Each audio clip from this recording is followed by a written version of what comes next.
Whew. You ready to install a doorknob? Let's do it.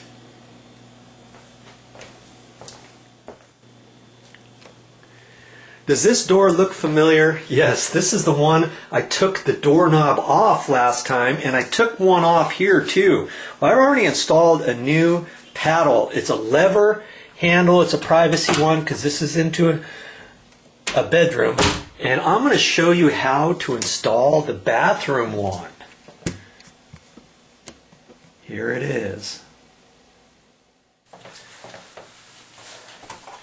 If you've never installed a bathroom doorknob before, it's very simple. It's pretty easy. Okay, all I need is a Phillips screwdriver. And I got just a little one like this. That's all you need.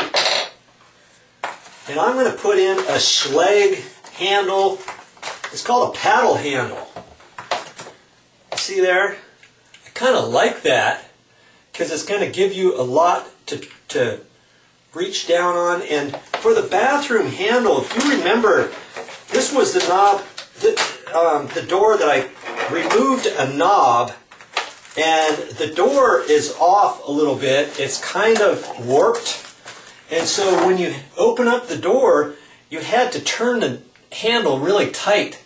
And if your hands are wet from getting out of the shower or just brushing your teeth or washing your hands, you've got a little bit of moisture on them, it was hard to turn the handle. So we've decided to put a paddle handle on there instead. And I was also thinking about putting in a anodized bronze one, but I thought twice about that because if you ever have a choice, go with the dull chrome. If you have an anodized bronze, they look really good and they last for a while, but then they start wearing, and it starts wearing off the top of the handles because of the oils in your hands and that kind of stuff. The dull chrome seemed to last a lot longer.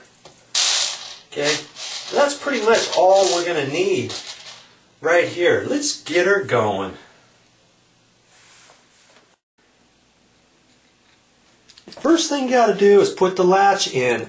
And see, this one already has rounded edges, which is good because this one has rounded edges. Now see, the lock came with this, so if you only have a round hole, you don't have to think, oh, I have to mortise that out and chop it in and all that. You could take this off.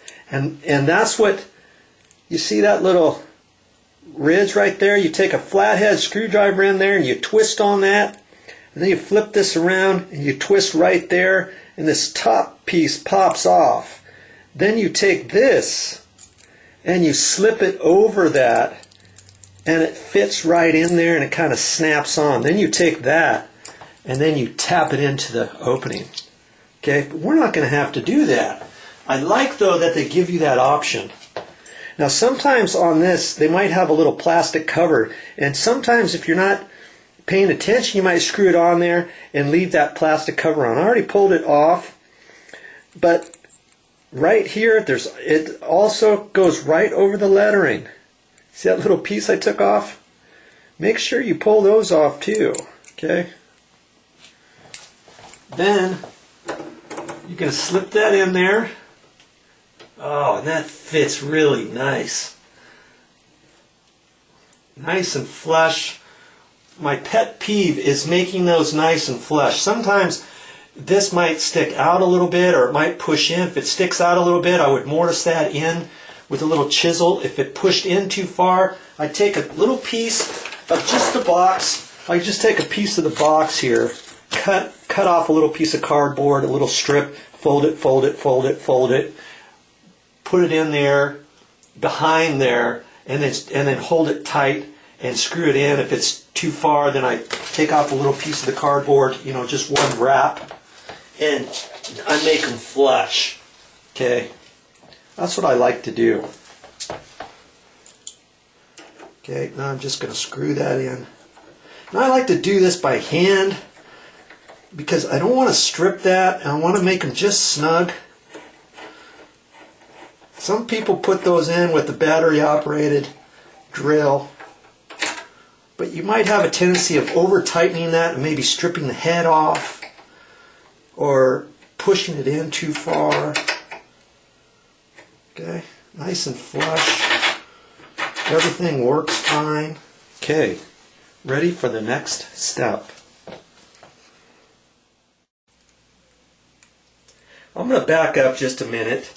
I took the latch out, and on some latches it's either going to be set up for 2 3/8 or 2 3/4. Now this one is already set for 2 3/8 or 2 3/4. You don't have to do anything. But on some other latches you might have to adjust something or do a pin and move this middle portion out or in. But see, we're going to fit it into that middle portion. But if it's 2 3/8, it would slide on that middle portion there. You know, the latch would go over here instead of there as it goes in. Okay? So just be aware of that when you get your handle. It should fit. One should do both 2 3/8 and 2 3/4 back set. Figure it out. If you have any questions, read the directions.